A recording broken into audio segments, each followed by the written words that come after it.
Hola, muy buenas tardes. Aquí en Noticiero JBC vamos a presentar sobre una nota y un reportaje amplio sobre las condiciones sociales y laborales que se presentan en regiones de nuestro país, al igual que las consecuencias de la desigualdad.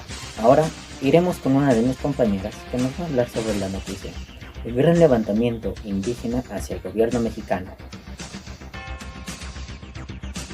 Así es, compañero Cristian, una gran noticia, pues indígenas chiapanecos se levantaron en armas contra el gobierno mexicano, pues ellos pedían que eligieran libre y democráticamente a sus propias autoridades administrativas. Una prueba de esto fue que tomaron los poblados de San Cristóbal de las Casas y las Margaritas. Ante esto, el gobierno respondió con un envío de tropas federales y el presidente Gregorio Domínguez negó que era un levantamiento indígena y pidió perdón, diciendo así que aceptaran la paz y reconciliación para que México sea más unido. Una solución para acabar con esto fue que el gobierno suspendió el fuego y nombró al comisionado Pablo Sánchez para la paz y reconciliación, quien este mismo nombró que debían condolencia a las personas que habían perdido a sus seres queridos y que la única manera sería con la sinceridad, deteniendo la violencia. Se presentaron diálogos de paz, los cuales no sirvieron de nada en ambas partes. Los indígenas señalaron que el gobierno no atendió sus exigencias de justicia, libertad y democracia, e iniciaron un llamado a la resistencia y usaron la organización democrática para recabar ideas y así generar un gobierno de transición. El líder de la protesta, Brandon Ortega, fue descubierto y se le dieron órdenes de aprehensión, supuestamente porque el gobierno no aceptaba estas conductas de violencia para resolver el conflicto. Sin embargo, no se llevaron a cabo ya que se iniciaron varias negociaciones. Supuestamente, el gobierno ofrecería derechos, fortalecería la cultura indígena, daría acceso a infraestructura, a recursos económicos adecuados, entre otros. Pero, sin embargo, los indígenas reclamaron el incumplimiento del gobierno. Así que ellos aún siguen protestando, declarando que tienen una base social y tienen palabra, y continuarán así hasta que ellos tengan una buena condición y sean tratados por igual. Eso es todo, compañero. Ahora vamos con mi compañera Valerie, quien hizo una entrevista. Bueno, a continuación entrevistaremos a un miembro que está implicado en el movimiento que se está dando en Chiapas. La primera pregunta sería, y dígame, ¿por qué se inicia el movimiento?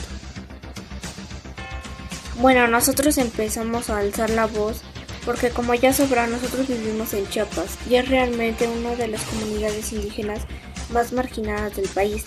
Aquí tenemos muy pocas oportunidades de trabajo, prácticamente vivimos de la agricultura, y con la entrada del Tratado de Libre Comercio, ahora consideramos que nuestros productos no se venderán como antes, ocasionando más pobreza en nuestra comunidad. Además, carecemos de servicios como el de la salud, el de la educación. No contamos con servicios públicos como alumbrado, drenaje, el agua potable y luz. Y dígame, ¿qué es lo que quieren lograr con este movimiento?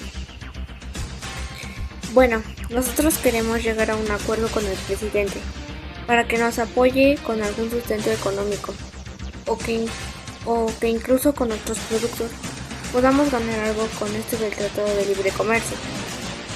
Además de también mejores condiciones en nuestros trabajos para nuestras familias, ya que, como les mencionábamos, no contamos con servicio médico. Muchos de nosotros nos enfermamos y casi vamos a dar a la muerte porque no tenemos un servicio de salud digno.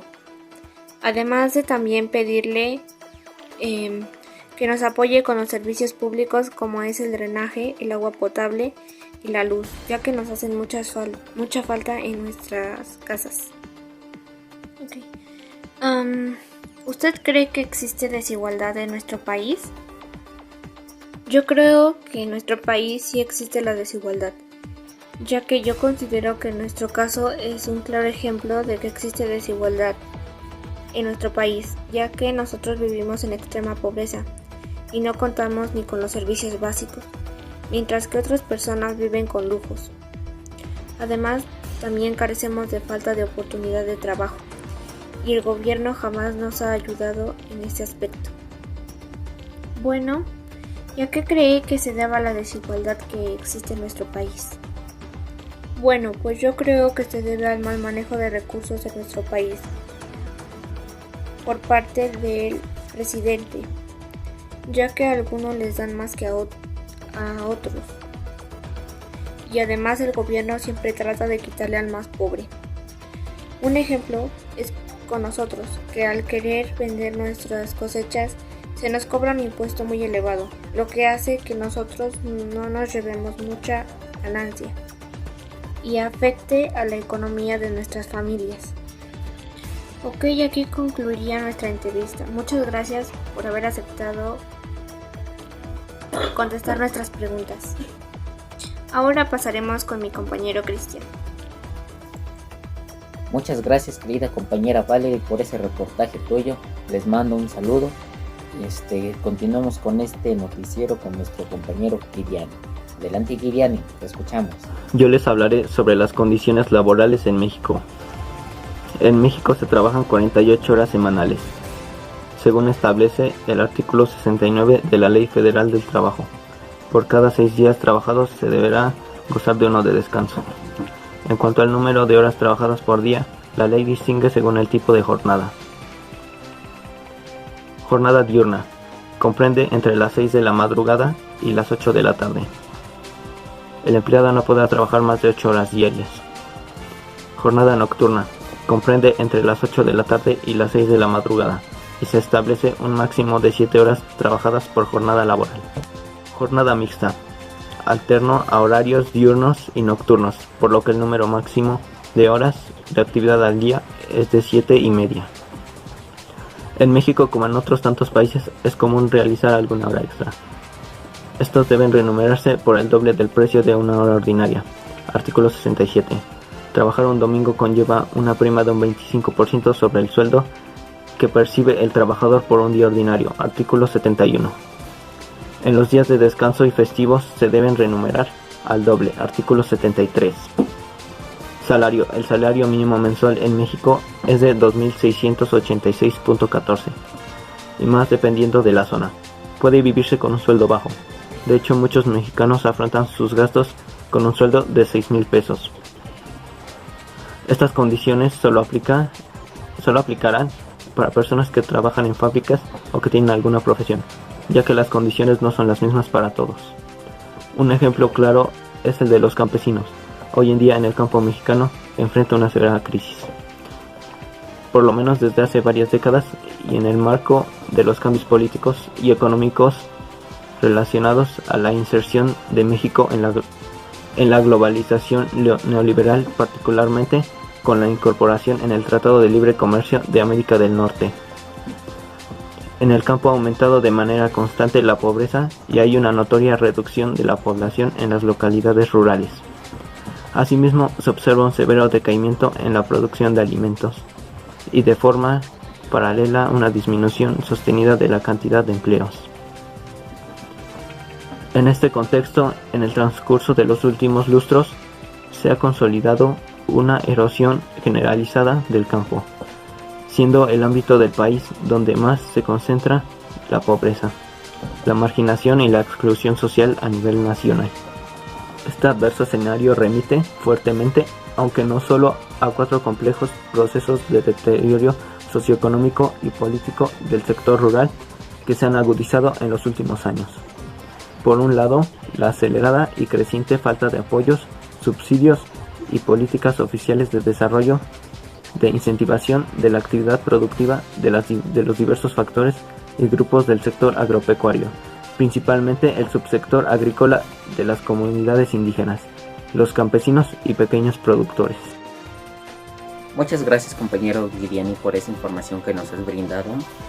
Yo quisiera hablarles un poco sobre México, y este está dentro del 25% de los países con mayores niveles de desigualdad en el mundo. Las brechas entre ricos y pobres son tan marcadas que en nuestro país vive el hombre más rico de toda América Latina, junto con el más de 50 millones de personas pobres. El modelo económico mexicano beneficia solo a las élites económicas. El problema de la desigualdad se debe a la carencia de recursos suficientes, pero también a las notables fallas y vicios en su distribución. La desigualdad social que persiste en México hoy en día está ligada a los problemas sociales y de salud, como lo es la violencia, la deserción escolar y la depresión.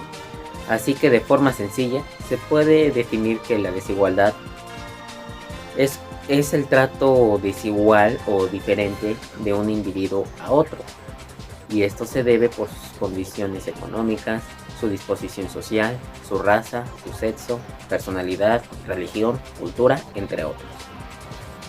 Algunas causas de la desigualdad serían las siguientes: reducción de crecimiento económico, huelgas de los trabajadores, aumento de salario mínimo, cambios en las leyes laborales, conflictos sociales, delincuencia e inseguridad, y políticas fiscales que penalicen a las rentas altas. Y con esto daría por finalizado mi participación y seguiríamos contigo, Alexis. Te escuchamos. Buenas tardes, gracias. La desigualdad en México se explica por atributos personales, racionales y estructurales, que determinan las posibilidades de cada persona de obtener y retener recursos e ingresos para toda la vida. Cuando se habla de la desigualdad, se nos viene a la mente la desigualdad económica y la desigualdad de ingreso, pero no es así. Estas desigualdades están derivadas de otras desigualdades que existen en el país. En México, en un contexto de una ciudad fuertemente oligopolizada, no se cuenta con estudios que muestren con sustento estadístico cuál estado real es la distribución de la riqueza hoy en día. El sistema que en los últimos años las políticas del Estado en material fiscal de consecuencias para la operación de recursos de bienes y servicios públicos y de privatización de empresas favoreció a personas, compañías y familiares cercanas a los grupos con poder y a los grupos con poder en general. Desde inicios del siglo XX, cada vez más familias pasaron de tener un trabajo en actividades agropecuarias y mineras a sustentarse en el trabajo asalariado formal en sectores productivos urbanos, industriales y de comercio y servicio. El Estado mexicano, en lugar de contribuir a enfrentar la desigualdad y la exclusión, tienden a incrementarla debido a la captura de sus instituciones por grupos de interés, por la corrupción que domina a la clase política y su subordinación a los intereses privados. Las principales causas que generan la pobreza son el desempleo, la informabilidad o precariedad, los bajos salarios que prevalecen en el mercado laboral. Sus principales causas de la pobreza que prevalecen en la ciudad son los bajos salarios y el deterioro asalarial que ha registrado en las últimas décadas. En la década actual, la economía mexicana ha estado lejos de generar entre 1 y 1.2 millones de empleos, que exige el aumento anual de la PEA. La pobreza en las sociedades modernas está asociada a la falta de oportunidades de la población en la edad de trabajar por encontrar una ocupación adecuadamente remunerada en una economía cuya producción es cada vez más tecnificada. Consecuencia de la desigualdad. Una de las consecuencias más lamentables del patrón de la alta desigualdad y de captura política por parte de las élites en México es que no solo en nuestro país bajísimas tasas de incremento económico, sino que ese poco crecimiento es además excluyente. Veamos un ejemplo de esto. Entre en 1992 y 2012, el incremento del ingreso per cápita anual en México fue de 26%. En otras palabras, la tasa de crecimiento anual fue de 1.17%. Gracias, querido compañero Alexis, por esta información. Ahora continuamos con nuestro compañero Esteban. Las modernas está asociada a la falta de oportunidades de la población en edad para trabajar para encontrar una ocupación adecuadamente remunerada, en una economía cuya producción es cada vez más tecnificada. Es así que el crecimiento económico no conduce necesariamente a la utilización plena de la mano de obra disponible, la que en el caso de los países menos desarrollados es usualmente abundante y poco calificada. Si añadimos que la competencia global y la apertura comercial de los últimos 20 años han amplificado la reconversión de una buena parte de los sectores de la industria y los servicios hacia el uso de nuevas tecnologías ahorradoras de la mano de obra, lo que a su vez ha ocasionado desplazamientos internos de la mano de obra que no han sido cabalmente absorbidos por los sectores de crecimiento, tendremos una tendencia general al desempleo y subdesempleo en todas las economías incorporadas al mercado global. Esta tendencia es más acentuada que aquellas sociedades a nivel de desarrollo menor, lo cual se va a agudizar por la carencia de mecanismos de compensación por desempleo en el cargo del Estado. Se trata pues de un problema social creciente asociado a la modernidad. El desarrollo más reciente de la sociedad industrial ha significado excluir de las actividades productivas a un número de personas que va en aumento, sobre todo aquellos países cuya falta de recursos no permite una jubilación digna a los empleados viejos y a la capacitación de los jóvenes en actividad con técnicas modernas. La falta de empleo ha sido por muchos años el problema social más grave de México. La carencia de empleo es una de las expresiones más agudas de la pobreza. Este fenómeno de escasez de empleo, aunado a las diferencias salariales de México con Estados Unidos, explica en gran medida el fenómeno migratorio de mano de obra mexicana en ese país. La oleada migratoria, aunque no puede considerarse un fenómeno nuevo, ha adquirido mayores proporciones y algunas características diferentes a las de las anteriores. La población económicamente activa en México representa cerca del 60% de la población de 14 años y más, y si bien ha disminuido su tasa de crecimiento medio anual de 3.5 y 1.9 del periodo de 1982 a 1993 al 1994 al 2010, esta sigue siendo alta en comparación al ritmo de crecimiento de empleo remunerado. En 2004 el PEA ascendía a 4 millones. Ahora iremos con mi compañero José Juan. No, gracias compañero Esteban. Bueno, la desigualdad en México, en México es uno de los países con más desigualdad de toda América Latina. Bueno, la desigualdad en México es un fenómeno muy complejo y multifuncional que se relaciona y se retroalimenta con la discriminación étnica y el lugar donde resides. Cuando en México hablamos de desigualdad, principalmente el término desigualdad nos referimos a la desigualdad económica y la desigualdad de donde vives, ¿no? Al hablar de esas dos desigualdades nos generamos muchas desigualdades más, ¿no? Que son provocadas por muchas causas. Unas de ellas son la desigualdad de género, las diferentes etnias, lugar de residencia, las razas que existen y los géneros. Esto se genera y se relaciona mucho con la discriminación que existe. La principal fuente de desigualdad en el ingreso proviene de las diferencias en las remuneraciones al trabajo, y a los salarios se agregan además las prestaciones que realmente reciben las altas burocracias y generan y la gerencia privada, seguramente la distancia aumenta. En México principalmente la desigualdad no se limita a la distribución del ingreso, sino que vincula a la discriminación del género y de la etnia y el lugar de residencia, ya que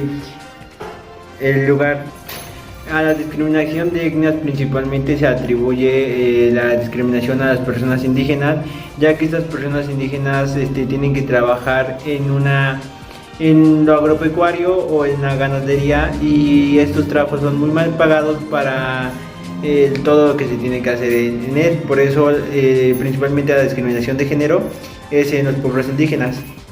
Y además a esto hay que agregarle que viven en comunidades pequeñas, en un grupo reducido de personas, y no cuentan con servicios de agua, luz, seguridad, salud y entre otras.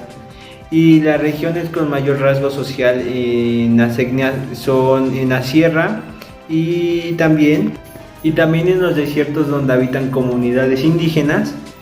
Las clases altas principalmente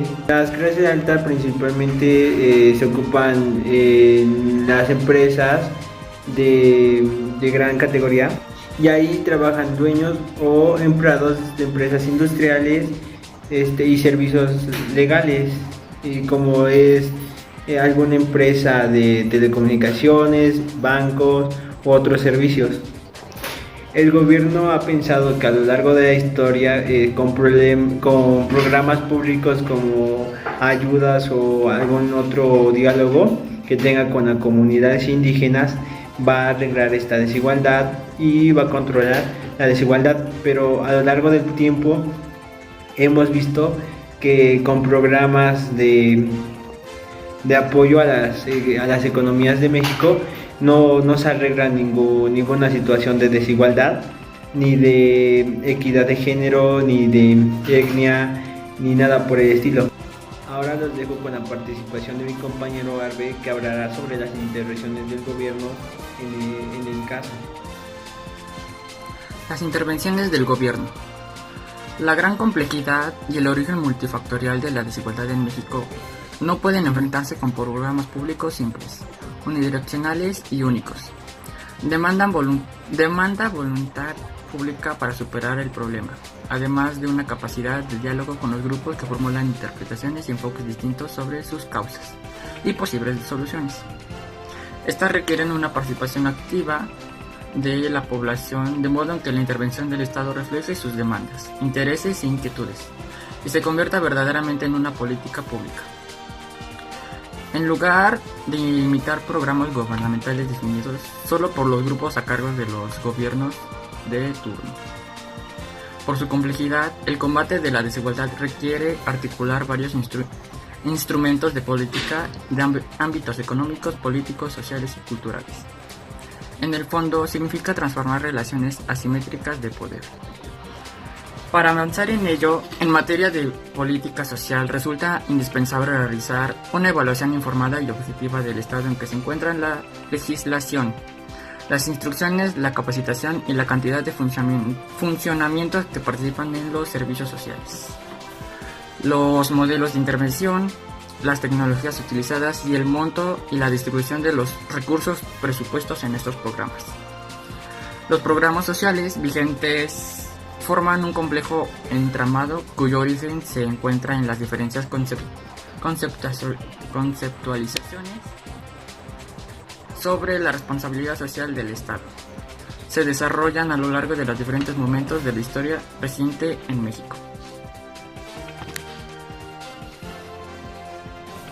Se trata de programas sociales de distintas generaciones que han ido superponiendo, en algunos casos construidos, a partir de estas premisas que han experimentado grandes modificaciones.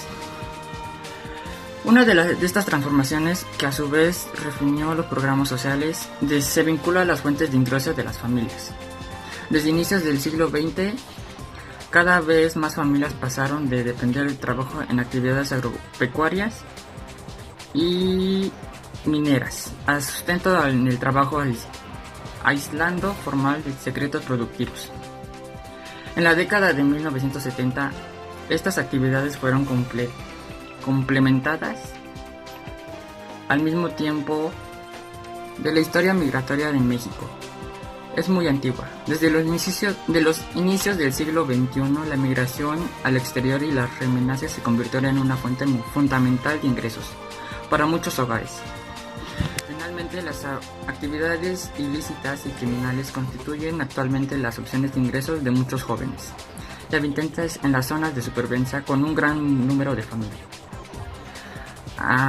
Las justifican ante la pobreza y las bajas retribuciones que reciben las actividades legales en una economía de mercado fallida. Gracias, Harold, por esa información que nos has brindado. Y aquí damos por finalizado nuestro noticiero. Espero y mucho que les haya gustado. Gracias por su atención y nos vemos hasta la próxima. Nos vemos. Esto fue Noticiero JBC.